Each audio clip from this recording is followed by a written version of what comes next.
Welcome to the Alcohol Reset, the podcast that helps you reset your habits, health, and relationship with alcohol without judgment or extremes. If you're looking to cut back, take a break, or just understand how drinking can affect your body and mind, you're in the right place. Each episode brings you science-backed insights on neuroscience, nutrition, and habit change to help you feel better, sleep deeper, and take control on your terms. I'm Mike Hardenbrook, best-selling author, neuroscience enthusiast, and habit change expert. I've helped thousands through my book and podcast to rethink their drinking, and now I'm here to help you do the same. Let's get started. Welcome back. Okay, picture this. It's Friday night. Maybe there's music playing, the group chat's blowing up with plans. But if you look closely, especially at the younger crowd, say late teens, early 20s, you might notice something kind of quiet, but pretty significant happening. More and more young folks are showing up, hanging out, but, well, without a drink in their hand. Not really making excuses, not feeling pressured. They're just saying, no thanks, really. It's like they're navigating the social world without that automatic crutch maybe previous generations relied on. It's actually pretty striking how unapologetic they are about it. So the big question we're digging into today, looking at all the research and data coming out, is this just like a temporary health kick, a phase? Or are we actually seeing a major cultural shift in how people connect? A real revolution, maybe? When you look at the numbers, the hard data, it really seems to point towards the second one. This isn't a small trend.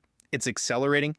There was a big Gallup poll in 2024. It showed that only about 62% of young adults said they currently drink alcohol. Now, okay, 62% still sounds like most people, but you got to compare it. Just a decade before that poll, the number was 72%. That's a 10-point drop in just 10 years. That's pretty huge. So this exploration today, it isn't just about, counting calories or liver health. It really gets down to identity. This younger generation seems to be redefining what it means to relax, what it means to connect, what fun looks like without necessarily needing alcohol to fuel it. Our goal here is to kind of unpack the real forces driving this, the cultural stuff, the psychological angles, even the economics behind this quiet rebellion. All right, let's break down maybe the 4 big reasons that seem to be underpinning this whole movement away from booze. The first one, and honestly, it feels like the most powerful driver, is this huge increase in awareness around mental health. Think about it. This generation grew up talking much more openly about things like anxiety, burnout, depression, way more than previous generations ever did. So they're really tuned into their own internal states.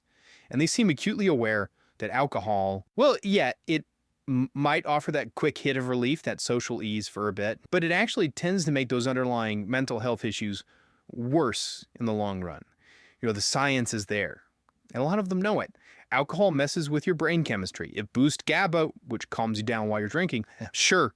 But then when it wears off, your brain kind of snaps back, overcompensates. That's that GABA rebound effect. And it leads straight to that awful next day anxiety spike. So for a generation already dealing with pretty high levels of stress, choosing something that guarantees more anxiety later just doesn't seem worth the trade-off for many. The feeling seems to be shifting towards mental clarity is just more valuable than a temporary buzz. They're choosing clarity. Okay, so beyond just mental health, what makes this choice stick? What makes it sustainable? That brings us to the second pillar. Wellness culture meeting realism. This is kind of the optimization generation, right? They're not anti-fun, not at all, but they're definitely anti-feeling like absolute trash the next day. They track things, they measure things, their sleep, their steps, their calories. They grew up with smartwatches, health apps. And the whole sober curious thing being normalized, even seen as cool on social media. So cutting back or cutting out alcohol doesn't feel weird or restrictive anymore. It's actually being framed as like a high performance decision. It fits right into that lifestyle focused on efficiency. If drinking tonight means your sleep score tanks and you'll blow off your workout tomorrow, well, choosing the mocktail just feels like the logical, optimized choice. Makes sense. It lets them get the social connection they want, but without sacrificing their productivity or their health goals. It's self-care, really, to avoid needing a whole day just to recover. All right, pillar number 3. This is where things get really practical. Economic reality. Let's be honest, drinks are expensive, like really expensive. And this generation is facing some serious economic headwinds. We're talking high inflation, crushing student debt, rent that eats up half your paycheck. In that kind of environment, dropping $20 on a single cocktail, or maybe 2 or 3. It stops feeling like a fun little treat and starts feeling like, well, kind of like a bad financial move. Some analyses show the savings add up fast. Switching just a few drinks a week to non-alcoholic options can save enough over a year to cover real expenses. Maybe even make a dent in student loan interest payments. That's tangible. So they're prioritizing long-term security, essentials, overspending a lot on drinks. The math just makes being sober curious pretty financially sensible. And finally, the fourth pillar really shows how society itself is adapting. We're seeing changing social spaces. It's not just that not drinking is more accepted. The actual places people socialize are changing. There's been this massive explosion in the non-alcoholic beverage market, right? Fancy mocktails, craft NA beers. And you're seeing more alcohol-free bars pop up, dry events becoming a thing. This is so important because it takes the pressure off. It used to be, if you weren't drinking, you were constantly explaining why. Or just holding a boring glass of water. Now these new spaces, these new options, they create environments where good conversation, laughter, real connection, that's the main event. The alcohol isn't the centerpiece anymore. The whole infrastructure of having fun is shifting to support maybe more authentic ways of connecting. Okay, let's zoom in a little on the psychology here, because this is where the idea of empowerment really comes in. What the research seems to suggest is that this choice, for many, isn't about judging people who do drink. It's coming more from an internal place, a desire for personal control and presence. This feels like a really deep shift in mindset. It seems like younger people are choosing to be present over feeling pressure to drink. The thinking isn't the old FOMO, oh no, I'm missing out on the wild party. It's shifting towards actually I'm opting into something better by not drinking. So what are they opting into? Things like better sleep, clearer mornings, sharper memories of the fun they actually had, and yeah, probably fewer regrets too. It's a choice for a higher quality of life maybe, where the connection feels more real because it's not lubricated by being impaired. It's driven by being genuinely engaged. So this whole rebellion, it's fundamentally about redefining fun.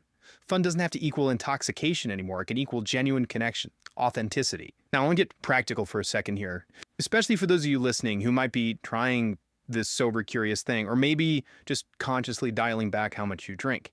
Even if you're not going completely sober, when you cut back on regular alcohol intake, your body has to adjust. It recalibrates. And sometimes during that transition, you might feel a bit foggy, maybe low energy. Your system's rebalancing. It's helpful to understand a bit of the science behind recovery during this phase. Looking at nutritional data, supporting your body is pretty key. For instance, alcohol is known to deplete B vitamins, especially vitamin B1, also known as thiamine. And B1 is crucial for mental focus, for clarity, for cognitive function generally.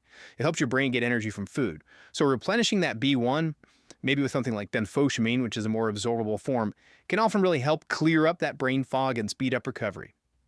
Another thing that can help support this process is N-acetylcysteine, or NAC. NAC is known to support your liver's natural detox processes, and it boosts your body's own antioxidant defenses. Basically, it helps your system clear out any residual junk more efficiently, reduces inflammation, helps you bounce back. So the point is, choosing a clearer path isn't just about avoiding alcohol. It can also be about proactively supporting your body as it adjusts. And supporting those goals is exactly why at Cloud9 we developed our Daily Restore formula to help people live more, recover faster, and just feel more balanced. So just to wrap things up here, what we've seen today suggests this move away from alcohol among younger adults isn't really about loss. It's not about deprivation. It seems to be much more about gaining something vital. Things like genuine presence, sustainable energy, personal authenticity. Younger generations aren't rejecting fun, not at all. They seem to be actively, intentionally redefining what fun looks like for them. They're prioritizing well-being over maybe some outdated social pressures. And here's something to chew on this week, a final thought. As the stigma around not drinking continues to fade, and it really does seem to be fading fast, could the culture that emerges actually be healthier? Not just for our individual bodies and minds, but maybe healthier for society as a whole, allowing for deeper connections, maybe less performative socializing. If social rituals are changing for a whole generation, how might you look at your own social habits, your own rituals, and maybe redefine one small thing this week? Just something to think about. Thanks so much for tuning in. I'm Mike Cloud9. We'll catch you next time for another look at what's really going on beneath the surface. That's a wrap for today's episode. If you got something out of this, do me a quick favor, leave a rating and review on whatever podcast platform you're listening on.